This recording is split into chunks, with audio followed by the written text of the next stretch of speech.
When it comes to regressive dictatorships, most people quickly think of North Korea. Some may even think of Eritrea. But the following country probably surpasses everything we are used to in terms of absurdity. And hardly anyone has it on their radar, even though it is not far from Europe. Yet in most international rankings, it is still behind North Korea. Regardless of whether it is freedom of the press, human rights, the fight against corruption, or the democracy index, you can always be sure that this state will end up in one of the last, if not the very last place. We are talking about Turkmenistan. Within a very short space of time, the president has managed to tailor the entire political, public, and private life of the people there to suit himself. He really does control everything in the country, and, together with his successors, is regarded as one of the craziest and most megalomaniacal dictator dynasties in the world. He completely sealed off his country from the outside world, and everything that still gets out cannot be surpassed in terms of absurdity. He built a complete ghost capital in which all colors except white are banned.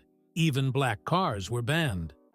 He regularly publishes abstruse rap videos, named the months after his family members, and, according to his own statements, curbed all diseases by simply forbidding anyone to talk about them. So it's high time we took a closer look at this country. How did the Turkmen president manage to turn the country into such a nightmare in just a few decades? What is life actually like on the ground, and why could the country take on even more abstruse traits in the future? We take a look at all these exciting questions in today's video. Have fun!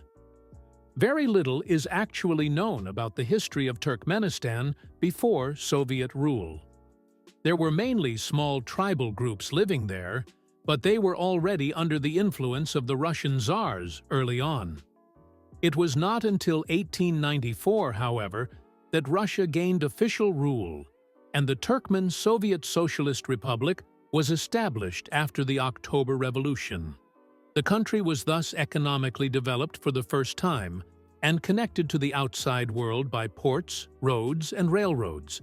For many Turkmen, this meant an end to the nomadic way of life, and larger cities emerged for the first time. Kolkhozes were established, and the country was restructured in line with socialism and the planned economy. In the post-war period, a discovery was made that would change the country forever. After intensive drilling, oil and massive natural gas deposits were discovered in the 1960s. The latter in particular was soon to bring the country unprecedented wealth.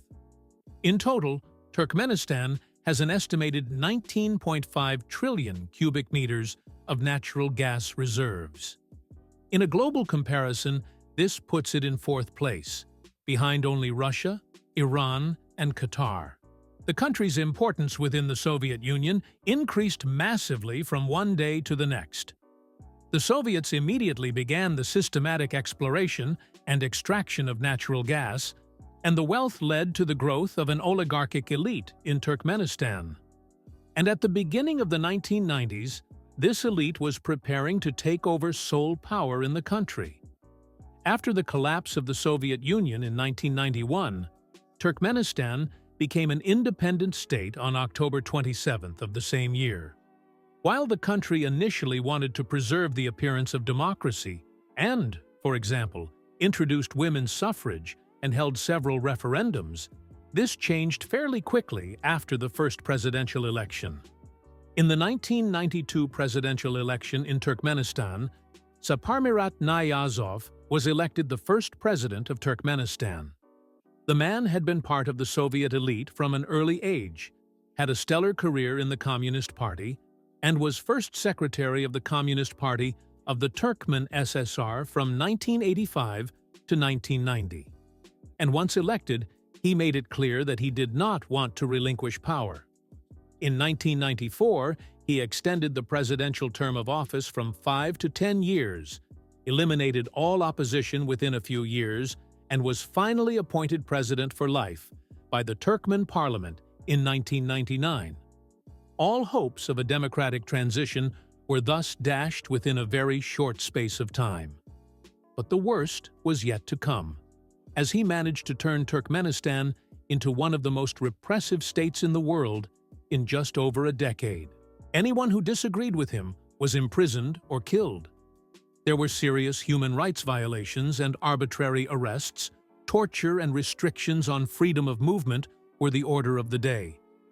He also plundered the state coffers and made life even worse for the already poor population.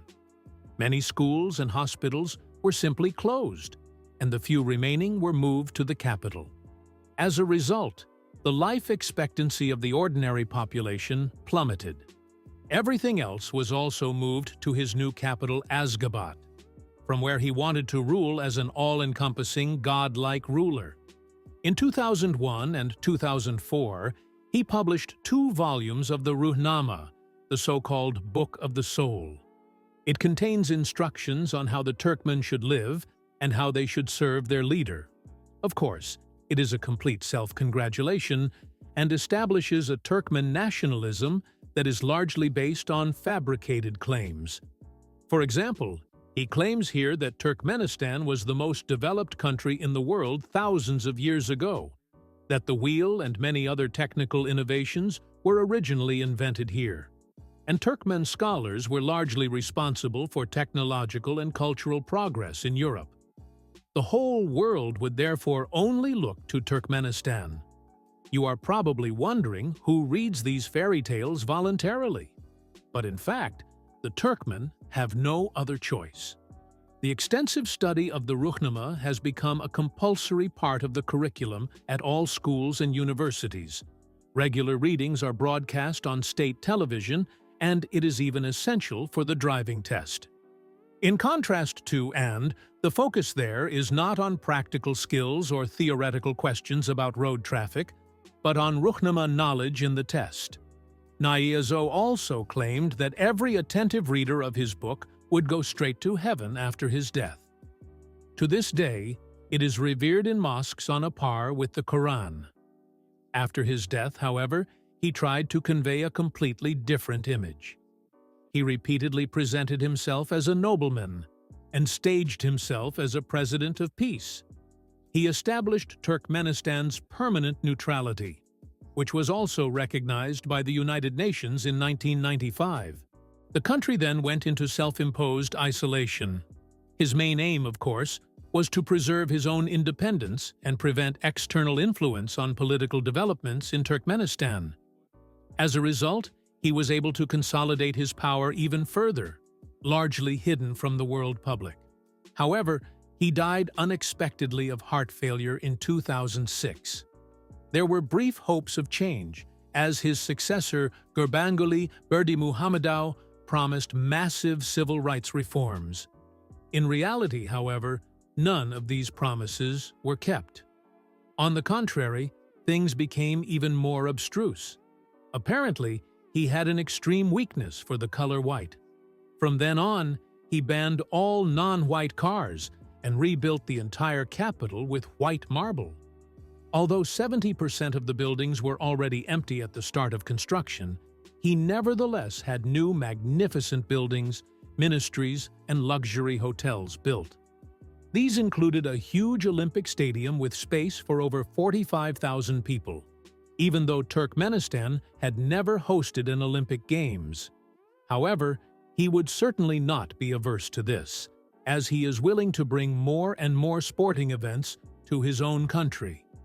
These have already included the World Weightlifting Championships and the Asian Indoor and Martial Arts Games. These are still largely empty today. In return, however, further cuts have been made to the health and education system. In fact, there are no longer any official diseases in Turkmenistan, as he has banned the media from reporting on them, and they are not allowed to talk about them. So there was no pandemic there either. It was only when the virus got out of hand that he made masks compulsory, albeit on the grounds of the incredibly strong summer winds. And he also discovered the internet, where he presented himself to the world as a superhuman. There are videos of him playing basketball from a bicycle. Of course, he is the only one to hit the basket, while his ministers all miss. He regularly records rap videos with his grandson, and in another clip, he lifts a barbell in a suit and tie to demonstrate his physical strength. 2 years ago, he handed over power to his son, and it feels like things are getting crazier in Turkmenistan with every generation. A completely white city was not enough for him, which is why he had a new one built in the middle of the desert without further ado. He was probably inspired by the Saudis. It is to be one of the most modern smart cities in the world, which is why only electric cars are allowed there. But hardly any Turkmen can afford an old combustion engine. So the city will be as empty as the capital, except for once a year, because a Viennese ball is now always held there in October. The new president seems to be a big fan of the Viennese waltz, which is why he staged a huge spectacle with Turkmen couples performing to Austrian music. Overall, however, it all seemed more like a military parade than a fun party. I could actually go on forever with absurdities from this country, but maybe I'll make a separate video about it one day.